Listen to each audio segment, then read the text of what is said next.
AllBall TV. They scared, but I'm not. They don't like comentario. Y suscribe.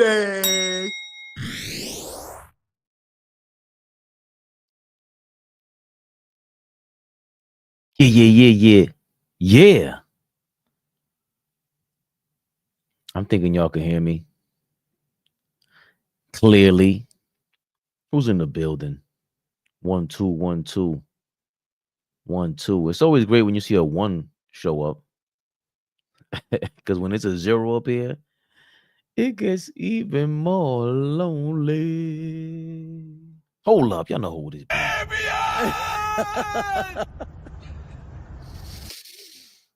It is I. It's not the night before Christmas, but you know. Impromptu live. I had some interesting things. Just wanted to see if I could get in my nerd bag. What's going on, man? Happy Tuesday. I always forget what day it is, man. Because when it's payday, everything comes out of my check. I'm like, yo, what the hell is this? I got paid. Grand opening, grand closing when it comes to these paychecks. Jesus Lord. Have mercy. Anyway, you see the thumbnail. We'll get to that in a second. Matt Bond said, cat is not a dog. Oh, boo-hoo. Some other things I wanted to get to that I saw in the news, aka Twitter. And let's start off with this. Fouls drawn per 100 possessions. Ooh, that just shook things up, actually, because I didn't mean it. I put up the wrong stats. But anyway, fouls drawn per 100 possessions in the NBA. Shout out to All NBA podcast with Tim Legler. He still breaks the game down, by the way. You guys just choose not to watch him. You just comment and retweet what ESPN shows you, because we are a bunch of drones. We don't need AI, or it's easy to take over us with AI because we're just a bunch of robots anyway. We follow what they say. Is what it is. So this is the 2024-2025 fouls drawn per 100 possessions. Giannis Antetokounmpo leads the NBA MB when he was around 4.9. Giannis had 5.2. Joel Embiid 4.9. Giannis with 4.5. Jalen Brunson right under him with 4.45. SGA with 4.3. Sengun 4.1. Banchero 4.1. Porzingis at 4.1. That's interesting. Luka Doncic right around 4.0. And Anthony Davis at 3.9. Now, the names that stand out for me, of course, Jalen Brunson, guard. SGA, guard. And that's it. So you have these two guys who are guards, both top 5 MVP candidates last year, right? Everybody else is small. I mean, everybody else is a big, which I think is kind of normal. Luka, right? Anthony Davis. So I think I wanted to pull up, or I know I wanted to pull up the fouls per game. Matthew Carter, what's going on, my brother? So it made me want to pull up, player stats per game, free throw attempts in the playoffs, right? So these are the free throw attempts in the playoffs. So let's see regular season. This is last year. They said per 36, right? So per 36.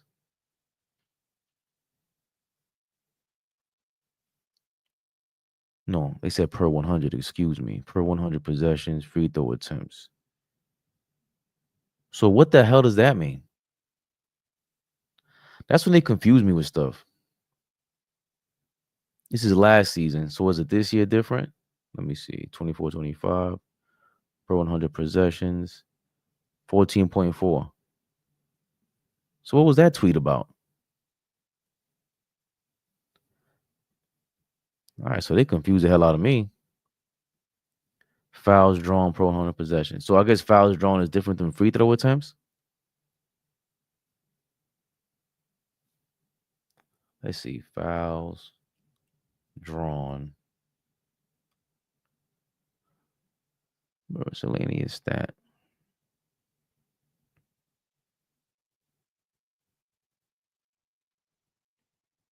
All right, whatever. I'm just gonna stick to what I was gonna present anyway. So per game, right? This was this year. Let's go back to last year. Free throw attempts per game. Show partial roles. This was last year, right? So Giannis was at 10.7. Luka's at 8.7 in the regular season. Then you have SGA 8.7. You have DeRozan 7.7. Jimmy Butler at 7.7. Zion 7.1. He just missed the top 5. Funny because 2 out of these top 5 are 34 years old in their mid-30s, right? So they rely heavily on them free throws. And then the reason why I pulled it up, if you see down here, Jalen Brunson's number 12 with 6.5 last season. And then in the playoffs last year, Joel Embiid jumped up. Foul merchant himself. He missed a lot of time last year, but he's still at 13 a game in the playoffs. Devin Booker came out of nowhere. Where did he come from in the top 5? Dame Lillard comes out of nowhere. I mean, he was there, but, Brunson jumps up a couple spots. Then you got Durant. So these mid-30 guys, these guys in their mid-30s, Durant and Dame Lillard,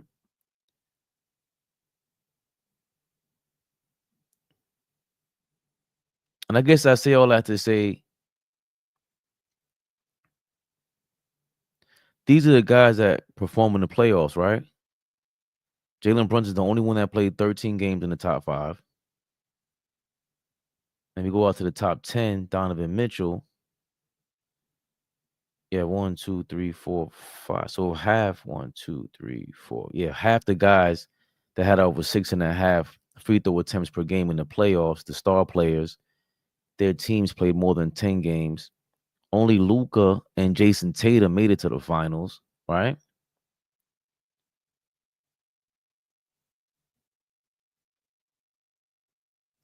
And I'm wondering if there is a correlation with winning.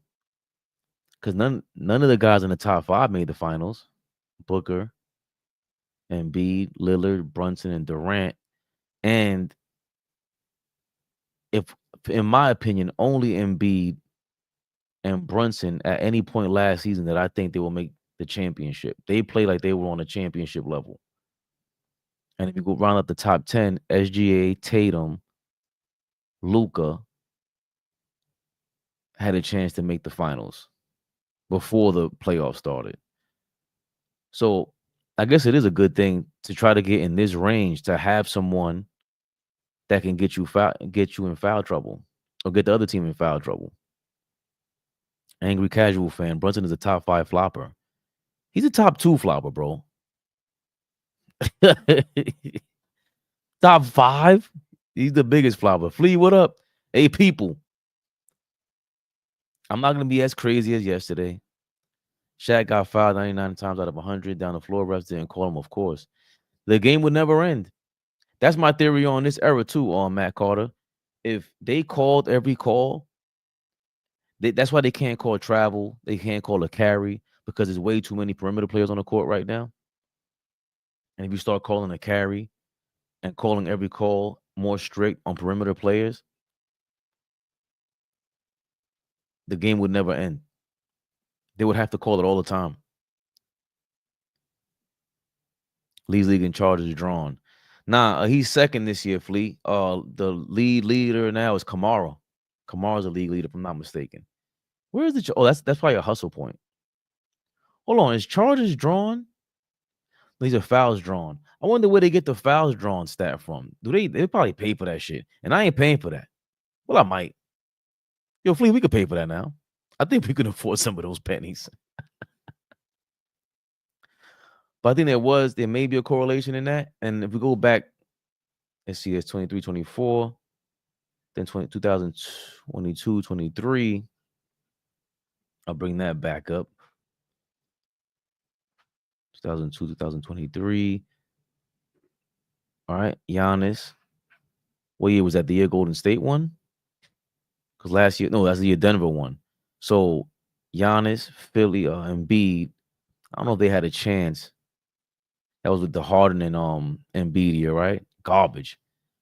That was SGA's second year when he was starting to break out. You had Luka kind of going crazy, and Dame he's still in Portland. I don't think any of these teams outside of, let's say, Milwaukee, because Giannis got hurt, right? Had a chance to make the play or championship.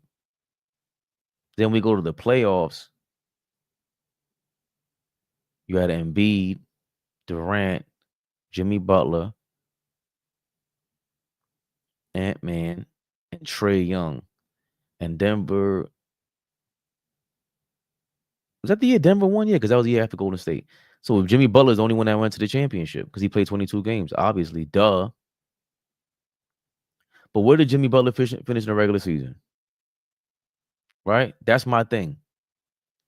Jimmy Butler was 7th. Okay, so that correlates. Giannis, Embiid. Look, that's the year Giannis got hurt. He hurt his back. They lost to Miami.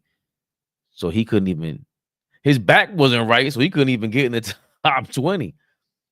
Embiid still, right? Still standing. Durant, eight free throws a game. Right? What did he do in the regular season?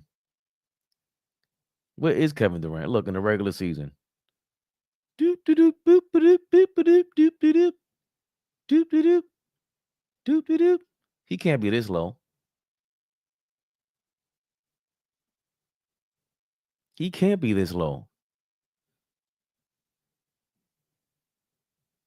Let me see Durant. Okay, boom. D. What Durant had 7.1. Oh, so maybe I stand corrected. Yeah, 7.1 is right here. Duh. How did I miss him? Oh, they still don't have him on here. I don't know. We averaged 7.1.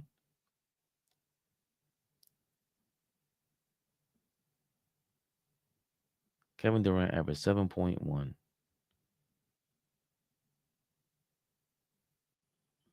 Two teams, 7.1. Can they break that down? No, of course they can't. So we're going to go click on your sugar muffin. Did I say I'm going to click on Kevin Durant sugar muffin? Yep.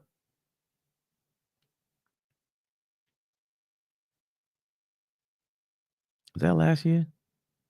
Yeah, that was this year right here. So yeah, we're 7.1, 7.3. So can we get a thing? No? All right. What kind of shit is that? Anyway, so around 7 free throws a game. So he was doing the same thing for some time. I'm just trying to figure out, is there a correlation between the two? Because everyone keeps saying free throws this, free throws that. And also, I didn't want to give away, but I will give it away. That is the reason why I think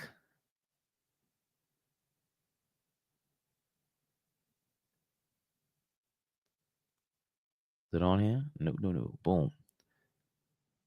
Embiid. What happened to my guy? Or Jokic. Okay, so maybe. So Luka wasn't on there?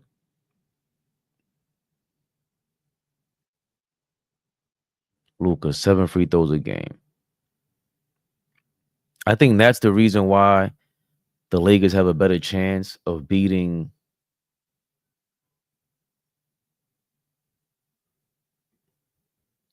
If the Lakers matched up against the Thunder, they'd have a better chance, because if the Lakers matched up against the Thunder in the playoffs, they'd have a better chance than the Warriors because of this stat alone, in my opinion. Luka's a foul hunter, and the Thunder's biggest problem that nobody wants. Well, they have two big issues. The OKC Thunder, in my opinion. Number one, they're young, right? They're young, and you're gonna hear this a bunch of times now, but they're inexperienced. Nobody's really gotten there to the finals besides Caruso. I think Caruso has championship experience, and also the second thing is the big man, the front court. Yeah, I think the front court is an issue. But you know what? That leads me to this video I wanted to watch.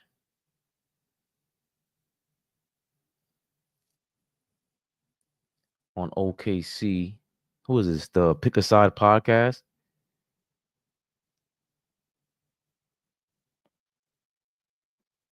Yeah, Pickaside podcast.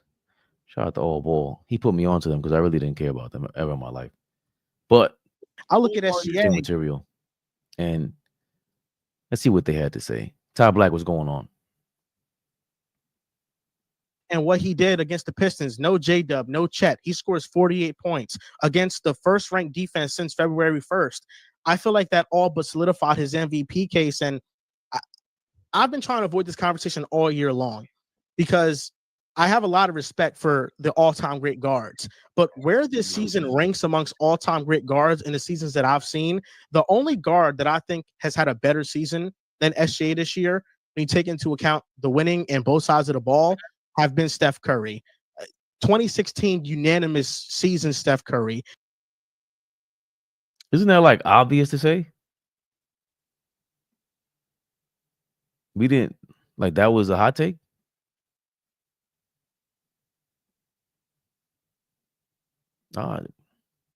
SGA, he is the one of the few players that's averaged 33 points per game or more that has been this efficient from the field. He's number one in EFG amongst players that have averaged 33 points or more. He's second in true shooting percentage. And when you look at his splits, 53% from the field, 38% from three, 90% from the free throw line. You look at Steph Curry, his unanimous MVP season, 50% from the field, 45% from three, which is nuts, 91% from the free throw line. Is he saying all time?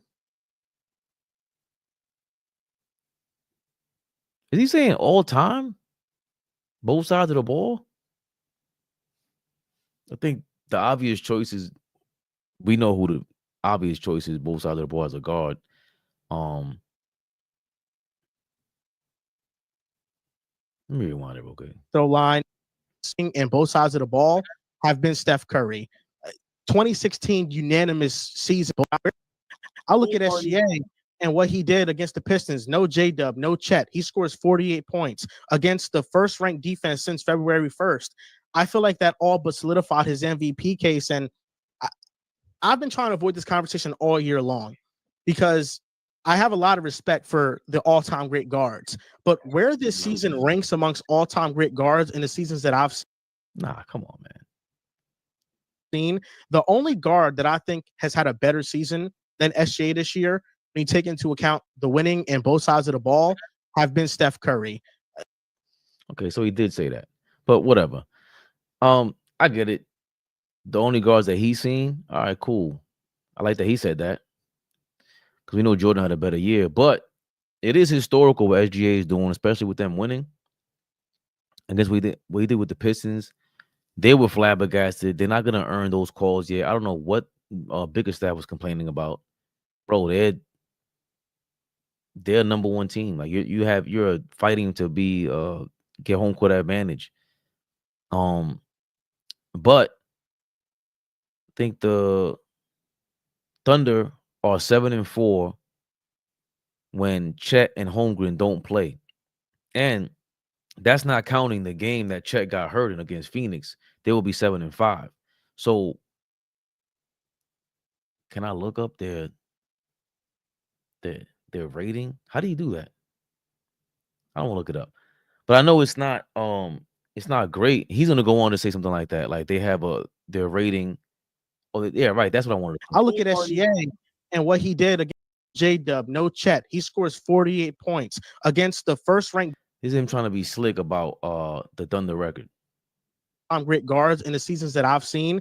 The only guard that I think has had a better season than SGA this year, when you take one of the few players that's averaged 33 points per game or more that has been this efficient from the field. He's number one in EFG amongst players that have averaged 33 points or more. He's second in true shooting percentage.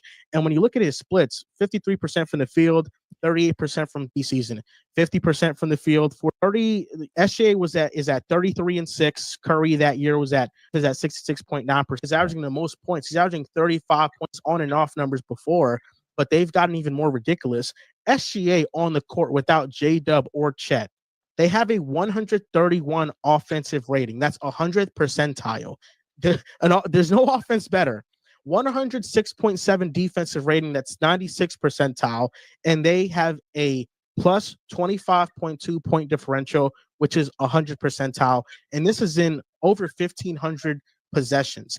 Yeah, that's nice. What he failed to mention was, yes, those are numbers without J-Dub and Chet. Okay, but you still have Hartenstein out there. That was the reason why you got him. You only had 11 games without Hartenstein and Chet. That's the real key to them. SGA's breakout year was what, I want to say 2 seasons ago. He lowered his 3-point shots, increased his free throw percentage, increased his 3-point percentage, his field goal percentage, his scoring average, everything got more efficient. But they were a playing team. So that's before Chet and J-Dub and iHeart. Last year, what happened? They got J-Dub. More importantly, they got Chet. And they went from a play-in, didn't even make the playoffs, to the number 1 seed. This year, where are they now? Number 1 seed.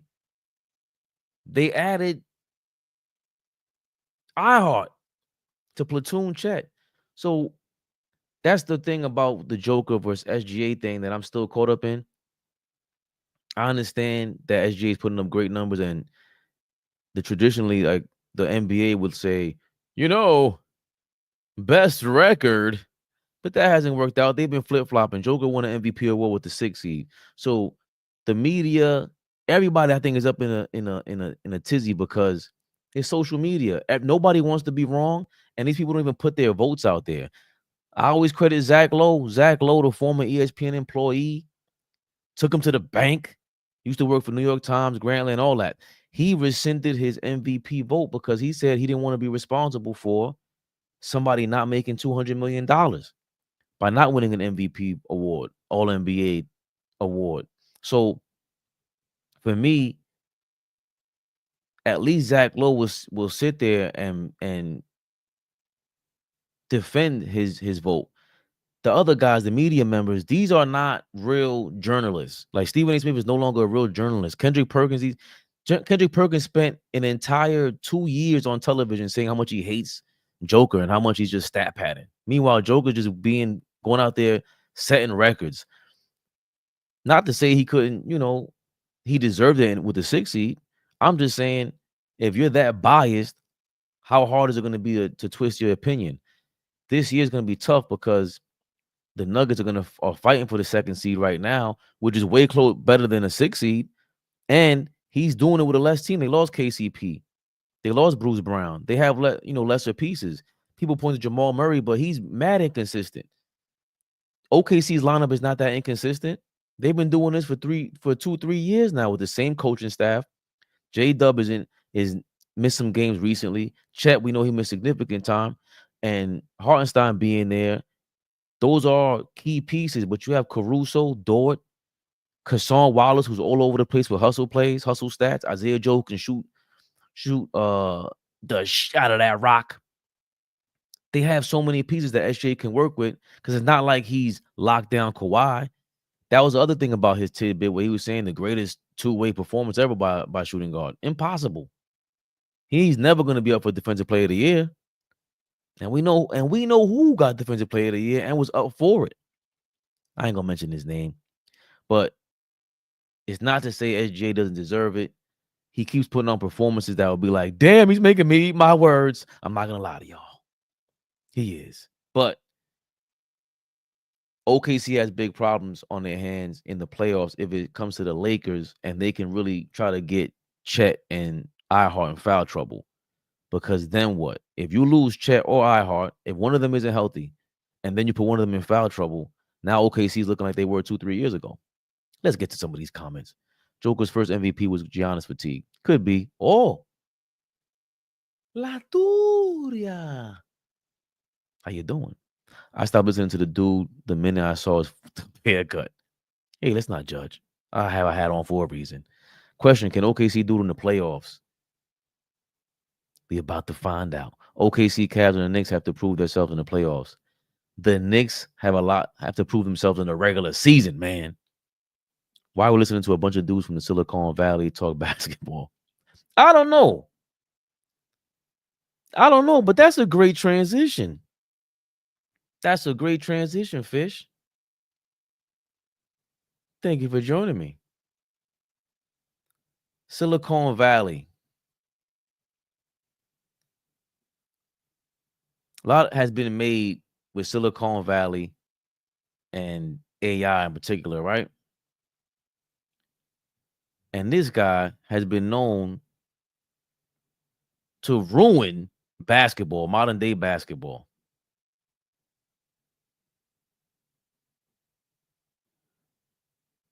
Daryl Morey. You son of a bitch. He kind of put everybody up in a tizzy. Shout out to Pablo Torre. Is that how you say his name? I think he went to Harvard or something. Smart guy. He interviewed Daryl Morey, who, you know, he's Mr. Analytics. Definitely one of those Silicon Tech Valley dudes, Fish.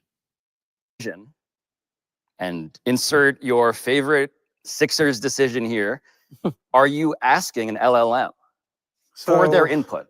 So we two answers there. We absolutely use models as a vote in any decision, and how much of that decision depends on, how much the assumptions behind those models don't change, and their past success rate. So if you have a highly successful model for picking draft picks, and we think that the game, Evan hasn't changed the rules yet, and so the game isn't changed. Evan Wash, who's in charge yeah, of he's the in league charge. office Thank you. of defeat.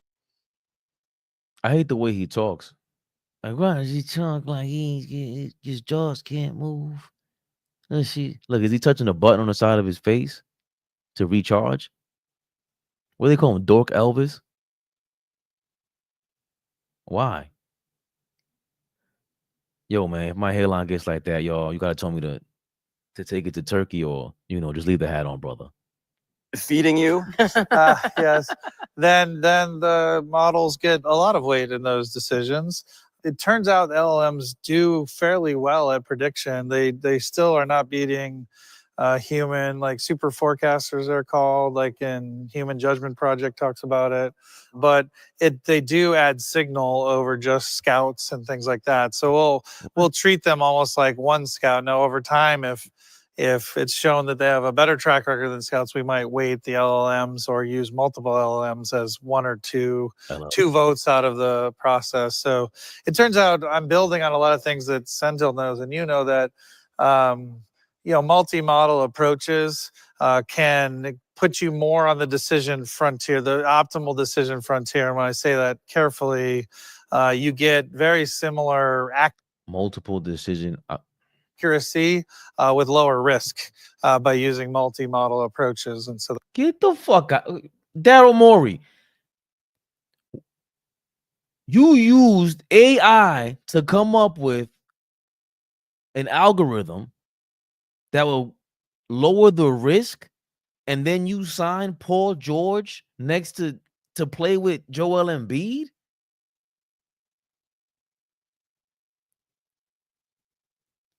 Did Elon Musk plug Daryl Morey? What the hell is going on? Tori B, we are watching Daryl Morey talk about how he's putting AI, how he's using AI to make basketball decisions, to sign people. That was just stupid. And by the way, that led to this here from Marcus Morris. Do I got the right Morris? I guess he saw that interview and he had something to say to Daryl Morey's bitch ass. Morey's comments about using AI to assist in making decisions. Man, listen, I'm gonna just say this, and this will be the first time I ever said this. I don't trust Daryl Morey. I just don't trust him. I think he's thinking it too far ahead of the way basketball needs to be played. He's putting guys, he's trying to do a whole new team. He's trying to bring guys in. He's flipping them in and out, in and out, in and out. Does he even understand the dynamic of being in Philadelphia? What guys you need to play in Philadelphia? Like, understand how the team needs to gel first before you start talking about AI. What does AI do? Like, I understand the effects it can have on other, other spots of maybe the offense, the numbers and things like that, but like telling you what guys you should choose or which guy fits what you're trying to do. What has he won? Like, he hasn't won in so long, right? He's come close. He came close in Houston. They went to. He's never won. He's never won. And that's my main problem with all these guys. These dudes, which twin is the good one? I'm not gonna lie, I don't know which one. These dudes don't get any smoke. They don't get any smoke for signing players and making decisions and then making a press conference and just saying stuff like that. But we get to flame everybody. As crazy as Draymond is on camera, at least we flame him for it. Twitter went crazy. Social media goes crazy on Draymond when he said that about Cat, right? He gets to see it in real time. Daryl Morey pops out, gets called a liar, all kind of stuff. And he's allowed to make decisions. Who approved him of making these decisions with AI? Because that should be up for a collective bargaining agreement. You shouldn't just be able to base my job solely on a robot. And especially when you just experimented in real time and we saw an utter failure. Paul George, they just announced today he's out for the rest of the year after getting an injection. God bless him. Although we'll wish him otherwise.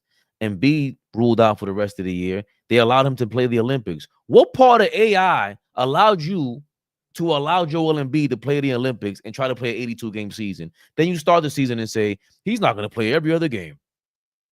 This guy's a jerk. Daryl Morey's a jerk. That's the Silicon Valley people that Fish was just talking about. They're annoying. And how do you use that to rationalize a game that you have to move and have a feel for? They have no feel for the game. Tory B, analytics, and Steph Curry ruined basketball. No, Adam Silver ruined basketball. And people they got to start to give smoke to David Stern because he's the one that changed the rules. He's the one that put the zone defense in there for the likes of a Steph Curry. I know Adam Silver's horrible, and he's very lackadaisical, very lax on the players. But David Stern's the one that opened the door for player empowerment on and off the court. Off the court, we can talk about that. We always talk about that. We know who the big players were in that. But David Stern's the one with the zone defense and got rid of the rules, the no hand checking. So now players are allowed to do whatever they want on the court, and we can't really compare this era to 15 years ago. It's not even really the same game, right? So that opens the door for someone like this jerk. Well, not him, not Marcus Morris. Marcus Morris don't like that guy. But it opens the door for Daryl Morey to come in and experiment on a $10 billion business? That's Philadelphia. Like, you're not talking about a city that doesn't make money. That's a sports town. That's a sports town. So you are going against a town that can come up with billions of dollars for marketing. It's an East Coast town. We know there's an East Coast bias with the media. We're the first ones to wake up in the morning, right? People don't watch the late Laker games. They get their traction through commercials, and it's Hollywood. So they find their ways to market their players. The Lakers is the biggest brand in basketball. But on the East Coast, Philly's a part of that, right? Boston. So that's just hard work to let this guy run amok. Anything else Marcus had to say? Went to a game 7 against the amazing And Warriors. then what happened to that team the next year? James Harden, I lost the ball in their hand.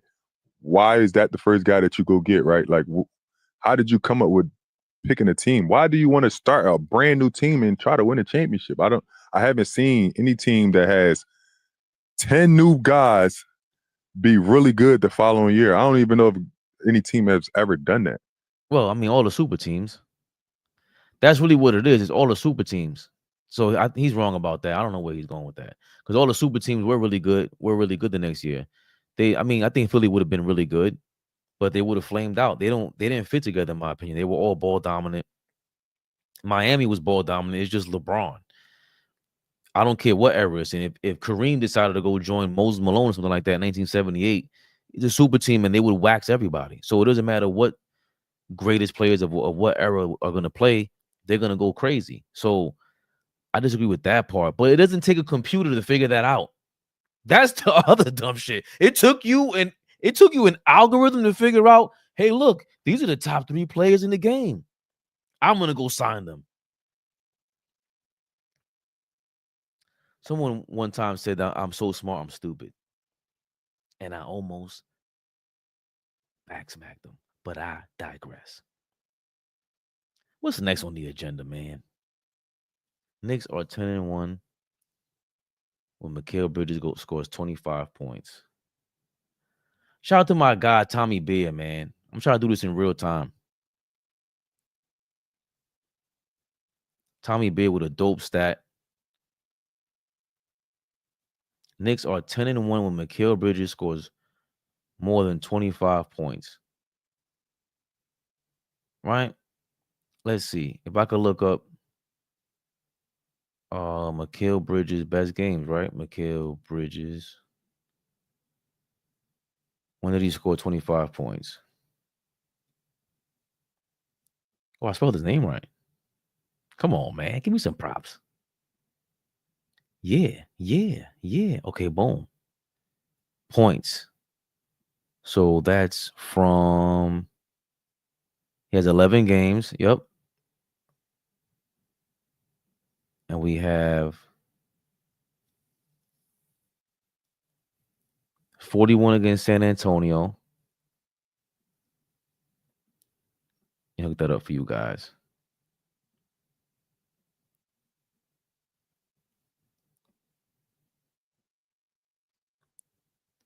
He had 41 against San Antonio. 33 against Portland. That's the other day. The Pelicans game, Minnesota. I forgot we beat Minnesota. I know we lost to them. That was in Minnesota. The Memphis game. That was a blowout. The only close game here is a loss to Detroit, the win against Portland. What's another close game? Here we go. No, that's under 25. So look, the only close game. So a more important stat is every time he scores 25, we're 11-1. That was that Detroit loss, right? But look at the scores. We're killing everybody when he scores 25 points. The Portland game was close. Excuse me, the San Antonio game was close. 43 minutes, 40 minutes, 41 minutes. Jesus Christ. 44 minutes against the Utah Jazz. What the fuck? The Jazz. And that was it, right? 11 right here. Boom. And the Hawks. See, the close games, 1 against Detroit, Portland. And that's it. It's 1 or 2 close games out of 11. And then I did want to see. I'm going to see if this will get me kicked off. Oh, man. JR, no. Shout out to you, Fab. Come on, man. Shout out to JR, man.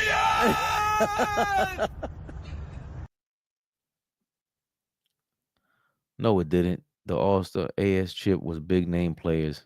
Oh, the All-Star game. He fielded a competitive team with a bottom of the league salary. I hope you ain't talking about Daryl Morey. He's an idiot. This Morey twin gets passed around the NBA more times than he passes the ball on the court. Yo, you guys are so man. You guys are meaner than me, man.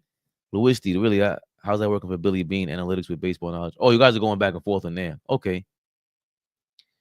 Yeah, Billy Bean did that and it changed sports, but really, Billy, who's the original guy that wrote Sabermetrics? Bill something. What game was this? Let's check out one game. You know what? That's what I wanted to do. Let's check out this game, right? Portland. NBA.com Knicks versus Portland. That was March 12th. That was the other night.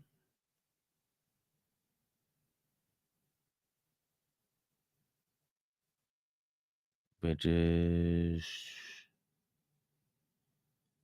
Let me see. I'm going to see if they'll let me show this. If so, we're good. And by the way, if they don't let me show it or if we get blocked, I'm going to leave it up for the members and I'm going to try to repost it as a separate video. Hopefully they don't block the video. They let the video rock and you could watch it and we won't get paid for it or whatever. They won't pay us even though they put the commercials on there. But yeah, let's go try to watch this video or the drives that Bridges went through in his game against the Portland Trailblazers. Look at all his shots too, by the way. Look, he's 2 of 4 from 3, right? Before we even go to the video, he's 2 of 4 from 3. Surprisingly, he hit one from the top of the key. That's the game winner, right? This one in the corner. That's what this is. These are his spots right here. Those corner spots, especially the corners, but he's good from here. The wing, and that's it. He's above the break threes. In between both wings, he's usually not good unless he's pulling up, which is another reason why the game winner made sense because he kind of pulled up. People say he traveled, but he didn't. So this is him, his first 3-point shot. That's from the corner. How did he take it?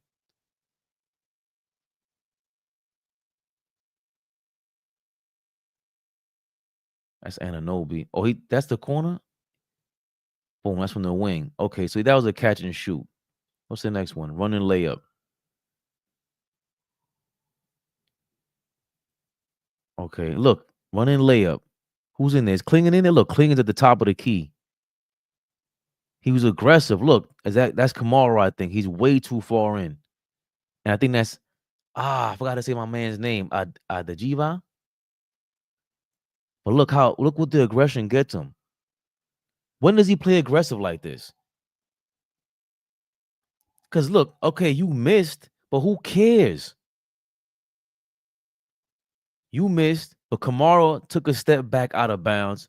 Just in case you fall, try to draw a call. It's kind of gonna be 5-on-4, but it gives you time to recover and go back because you pushed Kamara so far back into the out of bounds area, and now you got to get up. But more importantly, I believe if he keeps trying to do these kind of moves, the refs are gonna start to respect you and get the and one. Maybe I go do some push-ups. He might have to go do some push-ups. Yes, when Brunson isn't playing New York on Delancey, that was another stat that Tommy Beer had. Tommy Beer had this stat. I think he said Mikal Bridges is driving 11 times a game in the 5 games so far that Brunson has missed. And when Brunson plays, he drives to the basket 5 times a game. So it has a lot to do with Brunson being in the game, of course, but I still feel like it's up to you to impose your personality, not just on Tom Thibodeau anymore. You got to start imposing it on Brunson, your man. Go talk to him however you can. That doesn't mean you go over for dinner and slap the fork out of his hand. That means you get to talk to him, call him on the phone, text him, call him during the roommates, and break down like, yo, if I become more aggressive, everything changes. Because look, in the last 5 games, what is our record in the last 5 games? I know we won 2 in a row, right?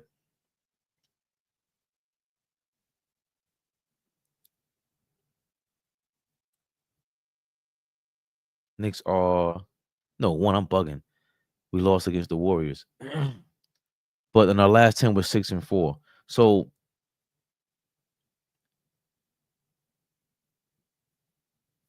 if Mikal Bridges does more of this, he'll be fine. The last play we saw, this is him on a pull-up jump shot. They're calling it a pull-up jumper. Gets the handoff from OG, but look where he's going to. Mid-range. That's a tough shot over Klingen. What's on the 11 on the shot clock? All right. This is a dribble handoff. Josh Hart is behind you. You know they're not going to respect him for the 3, right? How are you not taking Klingen off the dribble right now? His feet are set, stationary. You're supposed to crack the shit out of him right here. This was a straight crossover and make him foul you. Or drawing more of the defense, and Cat is out there. Fish, you in the comments? Where my people at, man?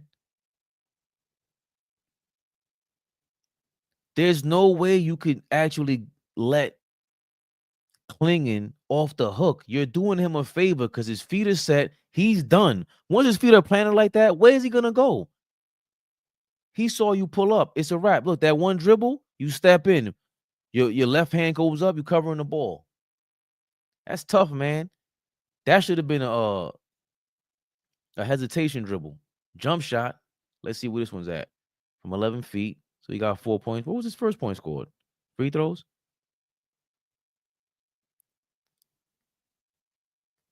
Gets the push Mitchell on top of the key. Gives it to Hart. Hart probably gives it back. Oh, see, Hart drives. Fire. Look, Hart drives, and he knows Mikal's either at the top of the key, and he looked for him to dive to the basket. That was an ill play. And look at Mitchell Robinson. Not playing with you, Klingon. They ain't playing with you. Klingon. That was a great, what they call that, seal? No, that's not Klingon. That's whoever the hell that is. Black man. Klingon is whiter than white. Look, and that's his jumper. Anywhere in the paint is pretty much his jumper. And look, that's more of a straight up shot finally from Bridges. That's another thing I hate about him. Why is everything a fadeaway? A straight up shot into the basket, man. Driving flow jump shot. Another one. Let's see. Okay, dude's is about to drive. He drives. He draws this dude. What's his name? Adejiba. Hands it off to Bridges at the above the break or the wing, and then Bridges drives in between 3 dudes, basically. So he's seen that shit a mile away. Now I'm starting to pick up on something watching the tape. Bridges needs momentum on his jumpers. So he needs that running start. I think Flea said this a while ago. He needs players to set him up a little bit. Because he's seen this, and look at the windup. You see how he did the whoop, the little sprint right there. 1, 2, 1, 2, whoop. And then he comes out, gets the ball, running head start, and he goes, I'm coming for the basket. All his momentum, boom, off the one leg. Yeah, man. He needs to create his own momentum on his jumpers. He can't really, I guess, do it from a, when you're dribbling the ball, set shot, except if it's in the corner. Here's another running jump shot. Let's see what happens here. Oh, fast break. Oh, what a surprise. Again, momentum. Boom. In the corner. Yeah, the corner's his spot, though. That's the corner, and it's coming down on a fast breaking transition. So that's like basically where he's lethal at so far this year. Is transition and then that corner. So you add those together, it's a wrap. Again, going to the basket, stop and pop. So there's momentum. Is it a fadeaway? It's a slight fadeaway. Yeah, he's still faded on that, man. I hate watching him fade away though. I hate that shit about him. I'm not gonna lie to you. Here's a jump shot from where? 3-point jump shot. That's from the above the break, right? Oh, and OG found him wide open. I think that's Kamara contested. But in above the break, anything above this, outside of the corner on a set shot, on a catch and shoot, I don't trust Mikal Bridges on. We could look up his shot chart in a second for the season. Can we do that in here? They don't have a shot chart, right? Let me see. Mikal Bridges shot chart.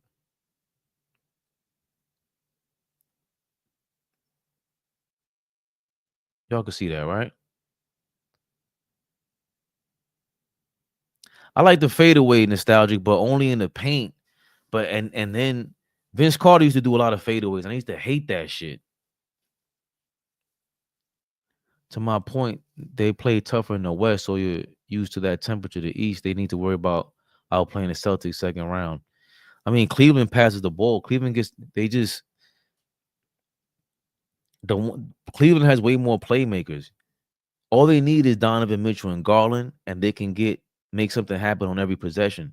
Because at least if one of them touch the ball, they can both create their own momentum. Unlike a Mikal Bridges, like Brunson can create his own momentum, but who else can create their own shot on the Knicks? You're gonna say Cat? Cat has a hard time creating his own shot consistently. You know what I'm saying? That's why he's really not a number 1 or 2 option like that. He kind of drives himself out of it, especially when he's not in the paint. I'm going straight nerd. I think I'm Tim Legler out here, man. Stop playing with me, man. Fish, how am I doing? Shot chart. See, look, above the break threes. How did I know? I see it. Look, 30%. League average is 35.6. Top of the key, 22% for Mikal Bridges. That's when he hit the game winner against Portland. The league average is 34%. The left wing is 31%. The league average is 35%. Now, check this out. What's in the corner? Pow, 47.2%. And the league average is 38%. What's in the right corner? 38.8%, right around league average. So that left corner is the money shot. Whoa, slow down.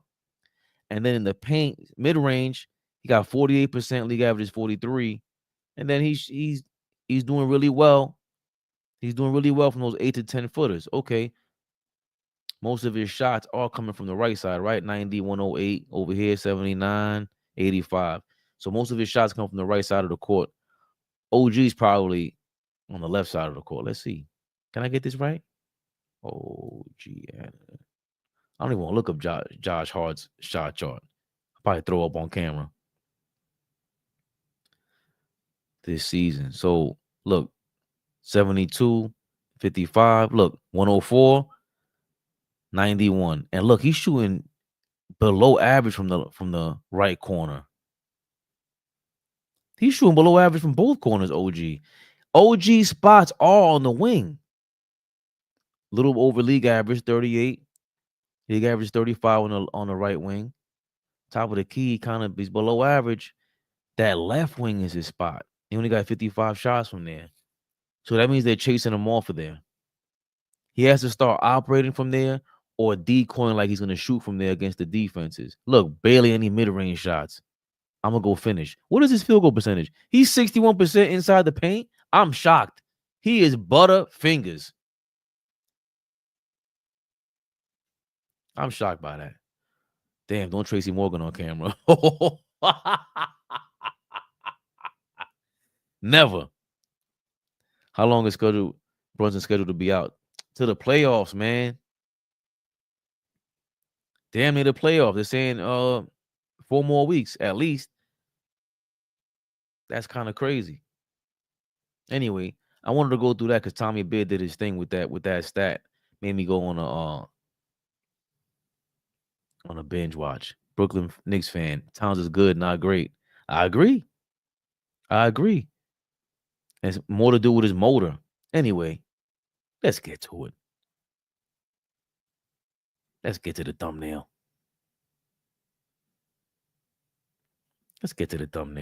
Enough of these shenanigans. Thank you, Flea, for hooking me up, making this easier for me, because I was watching the YouTube earlier. Matt Barnes. He don't want to smoke with Karl Anthony Towns, but he's just saying. Apparently, Cat ain't a dog. What a shocker. Or not, I'm looking at all these niggas who was dapping up the dude that was dogging me for the last 2 weeks. Like, damn, that's how y'all feel? I love Cat. I think Cat is probably one of the most talented players in the league, but his issue is he's a cat. He's not a dog. Still skilled, still will be a Hall of Famer, still an all-star, but he's just not a dog. And I think Draymond can see that and sniff it out, and he attacks. I mean, that's Draymond's job to do that. Absolutely. I mean, he's one of the greatest to ever do it at that. Hey, we sit here and argue about is Draymond going to the Hall of Fame? He is first ballot. Is he first ballot? I think so. Times have changed drastically, is all I'm saying.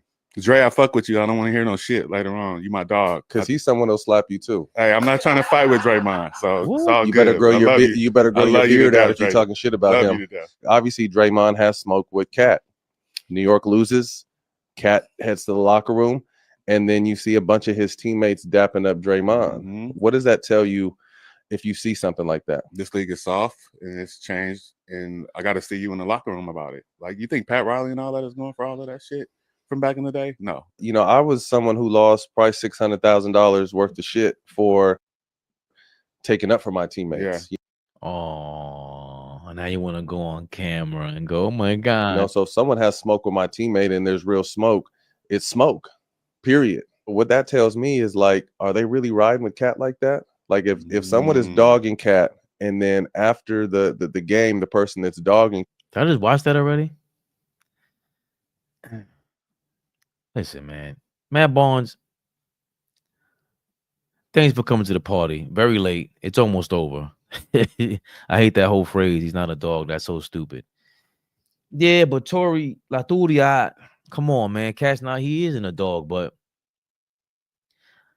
I thought they would have helped him out with that, being on the Knicks and just feeling like, you know, feeling comfortable and understanding your role, which I think Ant-Man was helping him out with that too. I don't remember Draymond talking to Cat while he was next to Ant-Man. I think Ant-Man would have said something, and I think that's part of the problem. Because for Draymond to talk like that, he isn't just calling Cat soft at that point. That's my issue with all this. Okay, cool. Cat's not a dog, but you cannot allow your teammate to get spoken to like that. Cat's job is not to be the enforcer because that's not what he came here for. Nobody's gonna sign Cat to go slap people. What the hell is Matt Barnes talking about? Draymond will slap you. Why would Draymond be smacked? Like, I don't even want to take it there. Why are you even endorsing that? And this is the stupid shit I'm talking about with these guys, the fake tough shit. Who cares? You think that's tough in real life? Nobody cares about that. You're going to go to jail, and I would laugh at you. You're going to punch somebody in the face? Well, my man said what the fake Don King said in Rocky. Hit me, and I'll sue. What you talking about? You man with the beard all shook over there? Draymond will smack you. He ain't smack Cat. He did his job though, like I said, and the Knicks got to do a better job of scaring him though. That part I agree with. I'm not saying you got to go on a protest and not shake Draymond's hand, but you could have made it known, like, yo, we're gonna be very uncomfortable. Do you really want to win? Do you really want to win? If I wanted to win, I would have made it uncomfortable for Draymond. PJ Tucker, I thought he was an enforcer. He's over here dapping him up like they're cousins from second grade. They knew each other for their whole life. You're supposed to make it uncomfortable for Draymond, man. The whole team. Now that it's a couple days later and Matt Barnes is saying that, to his point, if there was a Matt Barnes on the team, he said he would have rolled out for Cat. So we got to pay attention to that. The dapping him up and everything. Why is Draymond so comfortable? And not just him. Now the rest of the Golden State Warriors are comfortable. Because Deuce McBride had a hell of a game on Steph Curry. We skipped that whole part about it. Deuce was killing. And he always does that with Steph Curry. Last year, Steph shot like 8 of 20 or 8 of 22 when Deuce was guarding him. So if you're doing, Deuce is doing his job. He's doing the Draymond to Steph.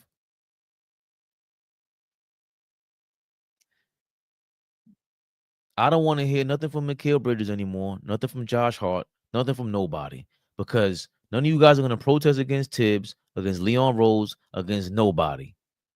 If you're not going to talk to Draymond Green and speak up for your homeboy, I can no longer call Cat soft. Ant-Man always held down Cat. Always. He always had his back. So now I made a big mistake by just calling out Cat and not calling out the rest of the team. Because Draymond should have never been able to go on that court and feel like he was okay. If, in case y'all forget, Draymond said he gave a game away in the finals because he was shook in Boston. He said that. He was scared to death. And he woke up and he switched gears and he in turn made Jason Tatum shook. He shook up, not Jason Tatum, Jaylen Brown, excuse me. And if you think I'm lying, because I saw it on live TV, the next year or 2 years later, last year, because Boston won last year, what did Jaylen Brown told Draymond Green on live television? Yo, I ain't gonna lie, you got us that year. Like, yeah, you shook us up. We were young, but not this year. It's not gonna happen. And Draymond was like, oh, okay. And they won a championship. So he's a bully. That's what he is, trying to pick on you. That's why this team is not going to win. It's not just about Julius Randle played last year, and he wouldn't do that to Julius Randle. Julius Randle's a bit on the edge. If we had a Bobby Portis, he ain't doing that. He's not going to do that, and we don't have the other players to make them pay. That's the other thing. With Cat giving in to Draymond, it wasn't just him now. I can't even blame Cat anymore.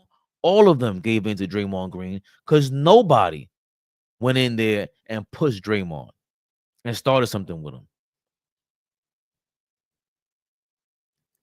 And then on top of that, we don't have, like I was looking at the team last year. For any of you people that are still stuck on the Knicks team of this year was better than last season, please bag up some of that stuff you got. It's legal now. Let's go make some money so I can get off these internets. You kidding me? Look at our team from last year. No, this is this year still. Yeah, Deuce McBride, Mikal Flynn, Brunson, right? Emmanuel quickly, but forget him, right? Shake Millen, Quentin Grimes, Dante DiVincenzo. Forget about RJ Barrett, Alec Burks, and these dudes. At one time, we replaced Dante DiVincenzo in the starting lineup for Quentin Grimes. Quentin Grimes, who's going off right now in Philadelphia. He's been on 4 teams in 2 years. And it's not like we didn't like Quentin Grimes. That's when he locked up Jimmy Butler's ass in the playoffs on one good leg. That's who was on our team. So this, and Josh Hart. So we had Josh Hart, Quentin Grimes, and Deuce McBride coming off the bench last year. But you guys want to tell me that last year's team wasn't better than this year, and we had no chance. Must be out your damn minds. But anyway, my only point in bringing them up was that you got guys like that, like Quentin Grimes. It's not about even talking tough to Draymond. You make it uncomfortable for Draymond because they're going to make him work. He knows he can't really guard them. He really just fouls you. I don't care what these people say. Steve Kerr just said he's the greatest defender I've ever seen in my life. Out of his damn mind. He ain't better than no goddamn Kawhi Leonard. None of that shit. So when you got guys like DiVincenzo, remember, DiVincenzo can catch and shoot. So when Randall would kick it out to him, the threat, he would be damn near 22, 23 feet. The threat of him just pump faking, you get shook, and he would drive to the basket. He can put the ball on the floor. You got Jalen Brunson, DiVincenzo, Quentin Grimes, and Deuce McBride on the same team. You have 4 guards that could put the ball on the floor. That's the exact formula that Golden State won championships with. Guys who could put the ball on the floor and make a move. I don't care where you are on the court. You know, Hartenstein was limited, but he would dribble. He would dribble into his strength. Then he would hand off or find the greatest pass out there. Julius Randle, you didn't want him dribbling too much, but he can dribble into his strength, into a position of strength, and then find a passing lane for a teammate that was going to make the next best play. And then Josh Hart was coming off the bench too. That's our bench. Y'all are so crazy. Anyway, a team like this could make you pay because they're going to spread the floor and they could all put the ball on the floor. And now Draymond, when he switches, has to guard somebody on the move. There is nothing lazy about those Knicks last year. It wasn't just heart, it was ability. Draymond would have got his ass whooped last year trying to keep up with this team. Let me go to the comments before I hop off.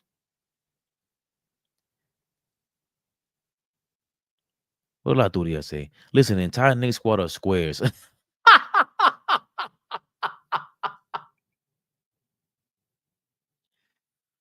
They come in dressed like Teenage Mutant Ninja Turtles, and I'm fine with that. They can wear tutus as long as they leave it on the floor.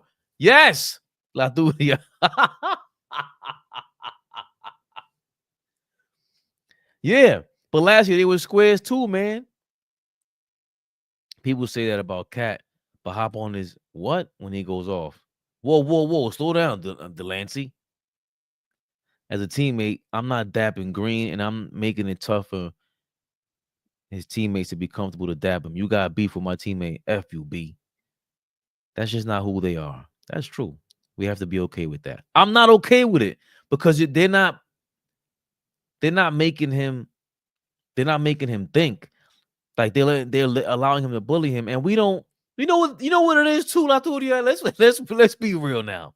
That's not who they are, right? We're also not that great. JJ Redick came over here. He said, "Yo, we're gonna let Josh Hart shoot 23 jump shots and let him make whatever." Or any team that knows us knows all they have to do is switch, and we're done. You can't come in here with a game plan and execute. We're not great, like you said earlier. We're not. Cat isn't just good; he's really good. So we're really good, but we're not great. And I think that's part of the reason why Draymond thinks he could talk like that, even though he's talking shit to OKC also early in the year. But I think that's all for promotion because he likes to go viral. He wants to get into something with OKC and try to kick one of them out. But there's too many guys on OKC. Who's gonna get kicked out? Lou Dort? They got 3 other guys that are gonna fill in and make it tough for Stephen Curry. I always wish we had Bobby Portis. We had him for what, 2 years? As a teammate, I'm taking a flagrant one out the gate on Green. I'm telling him meet me in the tunnel after the game. I mean, or you can play ball, Fish. I miss last year's squad so much. You ain't got to tell me, man. I shed a tear every day. Fish, I feel you. And not for nothing, if I was courtside, I'd bean that dude with a bottle of water and take the lifetime ban. But these just ain't them guys. They not like that. Laturia is really from the Bronx. So I believe every word she says, by the way. She's a sophisticated gangster. Dory B, I had soft teammates overseas. I've cheap shot dudes flagrant too easily. Draymond gets a good defensive whistle. They let him get away with murder. Yeah, it's true. I miss our team. Me too, man. Don't tell AllBall that. Neither, and Flea neither. They think I'm crazy. This season team is soft. Miss Story is correct, though. She is. I am. We lost a winnable game. We didn't lose because of Draymond. We lost because we couldn't put the ball in the hole for like 5 straight possessions. I agree. Yes, I agree. But I also feel like we couldn't make them pay because we're not that good. We're good, but not great, as you said earlier, man. Ma'am. I just called you ma'am, Laturia. Do not be offended.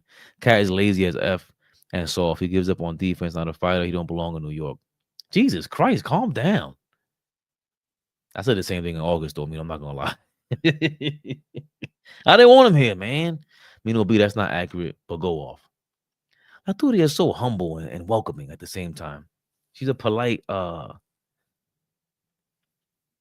she's a lady gangster, man. Stop playing with her. I think I'm done. Anything else I had on my list? Matt Barnes, Cat is not a dog. Daryl Morey's a moron. Fouls drawn. He's worried about the 6 seed pick. Oh, that's another thing. Do I have time for that? How much time I got left? 109. It's all good. I'm 48. That's a current pick. Oh man. Everybody give a thumbs up to Laturia's picks. I'll get into that tomorrow. The Knicks with the 6th seed, because Tim Legler, he what do you call that? He contradicted himself. I like Tim Legler, but he contradicted himself.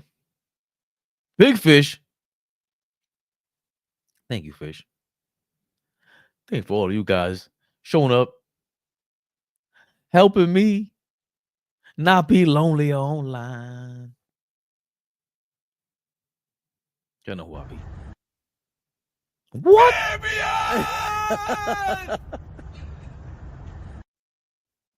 We went through some videos, and we'll find out if they let me play the videos and if I could play it like that from now on, where I'm dragging the stream or whatever it's called. That way we could watch some more flicks, because Fleet would love to do that. I was ready to tap in for the 3 p.m. show. I remembered. You better holla at you know who. I wasn't ready. I was still at work. Thank you, Laturia. Showing us crazy love. Jay on point. The best way to deal with Draymond is to act like Draymond. Trust me. If I'm in a Knicks uniform, I'd metal world peace automatic elbow that dude. That's a lot of words to be doing in one maneuver, my brother. Look at him like, yeah, I did it. I'll take the flagrant too. That's what he wants. He wants you to think about him. That's what I'm trying to tell you. Either you ignore him or you do exactly what that from the gate. Just trip him up. Remember how Dennis Rodman had Karl Malone frustrated in the finals? He was like pulling him down. Like Dennis Rodman used to do some wild shit. Dennis Rodman said he didn't wear underwear during games.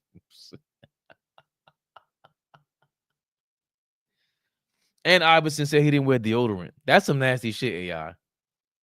That's disgusting. The main thing is the last comment. The main thing the Knicks need to do is fire Tibbs. His style of basketball is prehistoric. He needs to utilize his bench and get everyone involved. Look at Quentin Grimes in Dallas going crazy. He's in Philly, Mino. And I like Quentin Grimes when he was here. I made some money on him. You know what I mean? I made some bread on him. It was a Toronto game. Oh, that's another thing. Nobody's talking about that. When he was you know what? When I think it's the same game, he might have hit 4 or 5 3-pointers, and Scotty Barnes was telling him, "You're not like that," or "You're not that guy," something like that. And I'm like, he ain't that bad. I was talking to my boy about it. He was like, "Who is he?" I'm like, Quentin Grimes is not that bad. You don't watch them. And he's showing and proving. Another guy. I'm not. Are you guys mad at watching Obi Toppin hit a game winner over Julius Randle and his crew? I don't, you know. That one was, looking back on it, the Quentin Grimes trade was tough because we traded him for Alec Burks and Bogey. But Bogey was more of a setup shooter. He was a spot shooter, catch and shoot. And Quentin Grimes wasn't there yet. You can see on Philly, that's him with the ball, way more possessions, way more time with the rock. You know, he's now more in the spot that Brunson is in now, right? And he wasn't playing like this in Dallas next to Luka and Kyrie. He wasn't playing like this next to Kyrie. He has the ball out in his hands more, so he's gonna earn a contract. But if somebody gives him a max deal, they'll be bugging. As a player, I thrive in confusion. Me, cheap shot, and Draymond isn't gonna have me lose my focus. Draymond is too easy to lose focus. He's mentally weak. You think he's mentally? Yeah, he is mentally weak. You're right. We need to get Dante back. I would love if we got him back. I would love it, Jay on point, man. Ladies and gentlemen, bullet to leave you trembling. Have a great night. It's Tuesday night. Be safe. Travel safely. Tracy Morgan had food poisoning. He sent out a pic from the hospital. Yeah, that's another thing. People in the comments like, yo, why are you making fun of Tracy Morgan for? Neither y'all or us knew what happened, but we kind of know Tracy Morgan. Even though if we don't personally know him, we kind of know him because he's a New Yorker, and we knew what that was about. Tracy Morgan was out there, sauced out of his mind. We can get Dante back. That's not hard because his value dropped. He's weak, especially if he's not getting calls. Are you talking about Draymond or Tracy Morgan? I'm out of here, man. I'll be on here all day with y'all, man. I assume Tracy Morgan was drunk and he threw up. I wouldn't just assume that. I believe it. Catch y'all tomorrow. I forgot who we playing. Man, he was fine. I said he was doing that to give the Knicks some rest, taking one for the team. He said we want to know, Laturia. You heard him? Yo, Knicks rehab tomorrow, Wednesday. I'm not sure if we have an afternoon one. I think AllBall tell you about that. Enjoy your night. Thanks for joining me. You really made my night easier, man. My first night really breaking down film like a lunatic. See y'all later. AllBall TV. They scared, but I'm not. They don't like comentario. Y suscribe.